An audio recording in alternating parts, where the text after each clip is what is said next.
பாரி நம்ம பார்க்கிறோம், அந்த பரபரப்பான காட்சியை பார்க்க முடிகிறது. ஒருபுறம் உதயநிதி ஸ்டாலின் அழைத்து வரப்பட்டு கொண்டு இருக்கிறார், மறுபுறம் அந்த பகுதியில் திமுக தொண்டர்கள் தொடர்ந்து குவிந்து வருகிறார்கள். நீங்க சொன்ன மாதிரி 500 போலீசார் தான் இருக்காங்க, அங்க கட்டுக்குள் கொண்டு வருது கொஞ்சம் சிரமமா இருக்கு, திமுக தொண்டர்கள் கேட்க மாட்டேங்கிறார்கள் பட்சத்துல உதயநிதி ஸ்டாலின் எப்பொழுது அங்கு வருவார், அங்க வந்ததுக்கு அப்புறம் எத்தனை மணி நேரம் அவருக்கு விசாரணைக்கு உட்படுத்தப்படுவார்? ஏன்னா விசாரிச்சு இன்றைக்கே விடுவிக்கணும் அப்படின்னு நீதிமன்றம் சொல்லியிருக்காங்க. எத்தனை மணி நேரம் விசாரணைக்கு உட்படுத்தப்படுவார்? அத்தனை மணி நேரமும் அங்கே நிலைமையை கட்டுக்குள் கொண்டு வர போலீசார் மேலும் தேவைப்படுகிறார்களா, இல்லை தற்பொழுதே திமுக தொண்டர்களை கட்டுப்படுத்தி அந்த கலைந்து செல்லக்கூடிய அந்த நடவடிக்கைகள் ஏதேனும் நடக்கிறதா?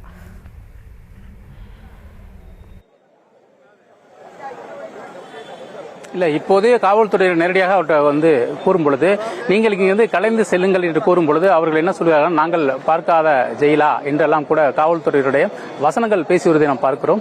எனவே இப்படி இருக்கக்கூடிய சூழலில் உதயநிதி ஸ்டாலின் அவர்கள் வரும்பொழுது மிகப்பெரிய அளவிற்கு அவர்கள் கோஷங்களை எழுப்புவார்கள், மிகப்பெரிய அளவிற்கு ஆர்ப்பாட்டங்களை செய்வார்கள். எனவே இப்படி இந்த அடிப்படையில் தான் காவல்துறையினர் அவர்களை கட்டுப்படுத்தக்கூடிய அளவில் எந்த ஒரு அசம்பாவிதம் சட்டம் ஒழுங்கு பிரச்சனை ஏற்பட்டுவிடக் கூடாது என்பதற்காக காவல்துறையினர் தொடர்ச்சியாக பேச்சுவார்த்தையில் ஈடுபட்டு அனைவருக்குமே தெரிந்த விஷயம் தான். குறிப்பாக டெல்டா மாவட்டங்களில் திமுக வலுவாக இருக்கக்கூடிய பகுதி, அதுவும் தஞ்சை என்றாலே திமுக வலுவாக இருக்கக்கூடிய பகுதியில் ஒன்றாக இருக்கிறது. எனவே இந்த சூழலில் உடனடியாக இங்கிருந்து கலந்து செல்ல வேண்டும் என்று திமுகவினரை தொடர்ச்சியாக காவல்துறை அதிக அளவிற்கு நேரடியாகவும் அமைதியாகவும் கெஞ்சி கூட பல இடங்களில் கேட்டிருக்கிறார்கள். உடனடியாக நீங்க இங்கிருந்து காலி இந்த இடத்தை விட்டு அப்புறப்படுத்துங்கள், உடனடியாக நீங்க இங்கிருந்து செல்லுங்கள், அவர் வந்து செல்லும் வரை எந்த ஒரு பிரச்சனையும் இல்லாமல் அமைதியாக இருங்கள் என்று. ஆனால் தற்போது நாம் பார்த்துக் கொண்டிருக்கிறோம், சாரையாக அனைத்து இடங்களிலும் நூற்றுக்கணக்கான பேர் மீண்டும் இந்த சாலைக்குள் வந்து கொண்டிருக்கிறார்கள். இவர்களை தடுத்து நிறுத்த என்பது ஒரு மிகப்பெரிய ஒரு சவாலாக இருக்கும் என்று எதிர்பார்க்கப்படுகிறது. அது மட்டுமல்ல, காவல்துறை எண்ணிக்கையை விட பல மடங்கு எண்ணிக்கையில் திமுகவினர் குவிந்து வருவதன் காரணமாக முதற்கட்டமாக ஒரு மணி நேரத்திற்கு முன்னதாக யாருமே இல்லை. சற்று நேரத்தில் தஞ்சை அறிவாலயத்தில் இருந்த திமுக நிர்வாகிகள் இன்று காலை முதலே அறிவாலயத்தில் இருந்தார்கள். சராசரியாக 2000 பேர் அறிவாலயத்திலே இருந்தார்கள் என்று சொல்லப்படுகிறது. இந்நிலையில் அவர்கள் அனைவருமே இந்த காவல்துறையுடைய தெற்கு காவல் நிலையத்திற்கு இடத்திற்கு வந்து சேர்ந்த கூட்டம் அதிகரித்து காணப்படுகிறது. எனவே இவர்களை அப்புறப்படுத்தும் பணிகள் காவல்துறையில் தொடர்ச்சியாக ஈடுபட்டு வருகிறார்கள்.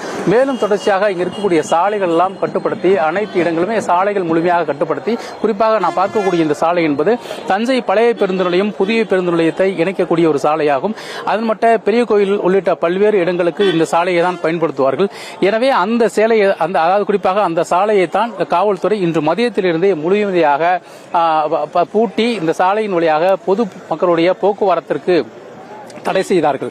இருந்த போதும் காவல்துறையினர் திமுகவினர் யாரும் உள்ளே வந்துவிடக் கூடாது என்பதற்காகத்தான் 5 அடுக்குக்கு மேலாக ஒரு முழுமையாக ஒரு காவல்துறையை போட்டு அந்த அடிப்படையில் இருந்த நிலையில் அதையெல்லாம் தாண்டிதான் முதற்கட்ட அந்த பேரிகார்டுகளை நீக்கிவிட்டு காவல்துறையினருக்கும் கடுமையான வாக்குவாதத்தில் ஈடுபட்டு தற்போது அவர்கள் உள்ளே வந்திருக்கிறார்கள்.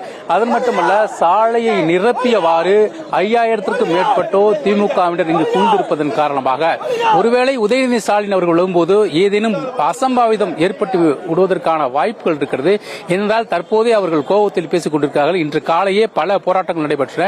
அந்த பல போராட்டங்களில் அரசுக்கு எதிரான கடுமையாக பேசி அவருக்கு இங்க இருக்கக்கூடிய உருவமை கொளுத்திட்டு உள்ளிட்ட பல்வேறு விஷயங்கள் தொடர்ச்சியாக ஈடுபட்ட நிலையில் தற்போது திமுகவினர் அதிக அளவு நேரமாக இந்த சாலையை கூடிக்கொண்டிருக்கிறார்கள்.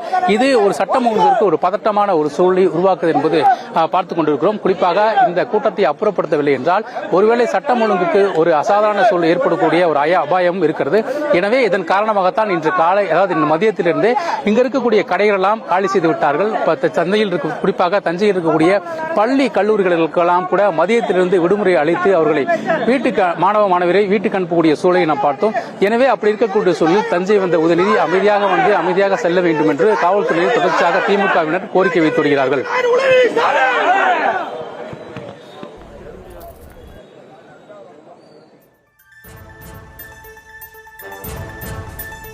பாரிகார்த்திக், நீங்க சொல்லும் போதே அங்க 1500க்கும் மேற்பட்ட திமுக தொண்டர்கள் குவிந்து வருகிறார்கள். ஒரு பக்கம் போலீசார் அவர்களை கட்டுப்படுத்த கலைந்து செல்ல அவர்களிடம் வேண்டுகோள் விடுத்து வருகிறார்கள். ஏன்னா இன்னும் கொஞ்ச நேரத்தில் உதயநிதி ஸ்டாலின் அங்க வரக்கூடிய பட்சத்தில் இன்னும் அங்க கூட்டம் அதிகரிக்கலாம், ஏதேனும் அசம்பாவிதம் நடக்கலாம்னு திமுக தொண்டர்கள் கலைந்து செல்லக்கூடிய சூழல்ல அதுக்காக போலீசார் வலியுறுத்தக்கூடிய சூழல்ல இதுல போக்குவரத்துன்ற ஒரு விஷயம் இருக்கு இல்லையா? அந்த தெற்கு காவல் நிலையம் இருக்கிற அந்த பகுதியில் திமுக தொண்டர்கள் குவிந்து வரார்கள். பொதுமக்களுக்கு இடைவெளி ஏற்படும் வகையில் அங்க போக்குவரத்து பகுதி, அந்த பகுதி காவல்துறையினருடைய கட்டுப்பாட்டில் வந்திருக்கிறதா? பொதுமக்கள் இதனால ஏதேனும் இடையூறு சந்திக்கிறார்களா?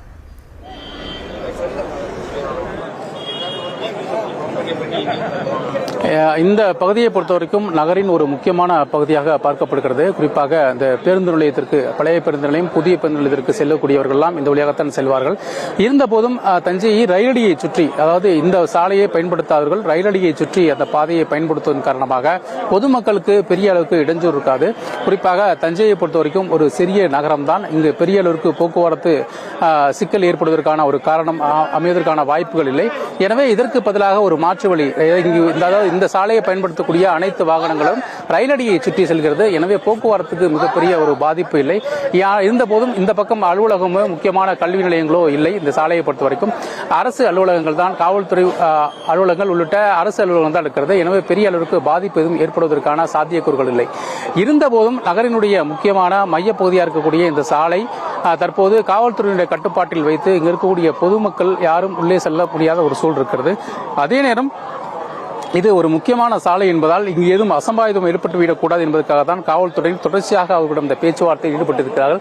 மேலும் நாம் பார்க்கக்கூடிய, அதாவது மேயர், துணை மேயர் உள்ளிட்டவர்களாம் இங்கே இருக்கிறார்கள். மேலும் சட்டமன்ற உறுப்பினர்கள்லாம் இங்கே இருக்கிறார்கள். எனவே இது ஒரு முழுக்க தஞ்சை மாவட்டத்தை சேர்ந்த நிர்வாகிகள் எல்லாம் இருக்கிறார்கள். எனவே சுற்றி இருக்கக்கூடிய மாவட்டத்தில் இருக்கக்கூடிய திமுகவினரும் வந்தால் ஒருவேளை இங்கு கூட்டம் என்பது தாங்க முடியாத, கட்டுக்கடங்காத ஒரு கூட்டமாக இருக்கும். சுற்றி இருக்கக்கூடிய மாவட்டங்களைச் சேர்ந்த புதுக்கோட்டை, அதே போல திருச்சி, மேலும் அரியலூர், பெரம்பலூர் மற்றும் நாகை, திருவாரூர், மயிலாடுதுறை உள்ளிட்ட மாவட்டங்களைச் சேர்ந்த நிர்வாகிகளும் வரும் பட்சத்தில் ஒருவேளை இந்த இடம் கட்டுக்கடங்காத ஒரு கூட்டமாக மாறுவதற்கான வாய்ப்பு இருக்கிறது. அதன் காரணமாகத்தான் எல்லைகளிலே, பல மாவட்டங்களில் எல்லைகளிலே, தஞ்சையை சுற்றி இருக்கக்கூடிய மாவட்டங்களுடைய எல்லைகளிலே அனைத்து வண்டிகளும் தடுத்து நிறுத்தப்பட்டு தஞ்சை மாவட்ட ரிஜிஸ்ட்ரேஷன், அதாவது தஞ்சை பதிவு எண் கொண்ட TN 49 உள்ளிட்ட வாகனங்கள் மட்டும்தான் அனுமதிக்கப்படுகிறது. மீதம் இருக்கக்கூடிய வாகனங்கள் அனுமதிக்கப்படவில்லை என்று நாம் தொடர்ச்சியாக கூறிக்கொண்டிருக்கிறோம். எனவே அதன் அடிப்படையிலே ஒருவேளை இங்கு உதயநிதி ஸ்டாலின் அவர்கள் வரும்பொழுது காவல்துறையிற்கு ஒரு மிகப்பெரிய சவாலாக இருக்கும் என்று எதிர்பார்க்கப்படுகிறது. ஏனென்றால் உதயநிதி ஸ்டாலின் அவர்கள் வராததற்கு முன்னதாகவே திமுகவினர் காவல்துறையிலே சொல்வதை கேட்காமல் இருக்கிறார்கள். அவர்களுடன் தொடர்ச்சியாக இந்த வாக்குவாதத்தில் ஈடுபட்டுக் கொண்டிருக்கிறார்கள். ஒருவேளை உதயநிதி ஸ்டாலின் அவர்கள் வரும்பொழுது இன்னும் ஆக்ரோஷமாக கத்துவார்கள். அனைவரும் அந்த வாகனத்துக்கிட்டே செல்ல முயற்சிப்பார்கள். எனவே காவல்துறையினருக்கு தற்போது இருக்கக்கூடிய இந்த போட்டிருக்கக்கூடிய எண்ணிக்கையிலான காவலர்கள் பத்தாது. எனவே அவர் இந்த இடத்தை விட்டு காவல் நிலையம் செல்வதற்கு சில மணி நேரங்கள் கூட ஆகலாம். அந்த அளவுக்கு கூட்டம் அதிகரித்து காணப்பட்டது. அதன் மட்டுமல்ல, தொடர்ச்சியாக நாம் பார்க்கிறோம், பல இடங்களில் பார்க்கிறோம், அவர் சென்னையிலிருந்து வரும்பொழுது வரும் அனைத்து இடங்களிலுமே பல்வேறு சாலைகளில் அவர்கள் போராட்டத்தில் ஈடுபட்டதும், குறிப்பாக வாகனங்கள், அதாவது வந்த வாகனத்தை கைது செய்யப்பட்டு அழைத்து வரக்கூடிய காவல்துறை வாகனத்தை நோக்கி அவர்கள் உள்ளே வருவதற்கு முயற்சித்ததும், சாலையில் படுத்துக்கொண்டு எந்திரிக்க மாட்டோம் என்று வாகனத்தை குறுக்கி நிறுத்ததும், எனவே இந்த பல விஷயங்கள் நாம் தொடர்ச்சியாக பார்த்து வந்தோம். எனவே அதை விட அதிகமாகவே தஞ்சையில் இருப்பதற்கான சாத்தியக்கூறு இருக்கிறது. ஒருவேளை அதை விட அதிகமாகவே தஞ்சையில் பற்றும் இந்த சாத்தியக்கூறுகள் அதிகமாக இருப்பது காணப்படுகிறது. ஏனென்றால் நாம் பார்த்த மாவட்டங்களை விட, நாம் பார்த்த ஊர்களை விட, நாம் பார்த்த அனைத்து சாலைகளும் விட இங்கு இருக்கக்கூடிய கூட்டம் என்பது அதிகமான கூட்டம். திமுகவுடைய முக்கியமான ஊராக டெல்டா காணப்படும். அதன் அடிப்படையில் இங்கு இருக்கக்கூடிய கட்சியினர், தொண்டர்கள் என திரளான பேர் வந்திருக்கிறார்கள். கிட்டத்தட்ட 1960களிலே அந்த காலகட்டங்களிலே திமுக உருவான 47 முதற்கொண்டே திமுகவுடைய முக்கியமான ஒரு உரமாக இருக்கிறது.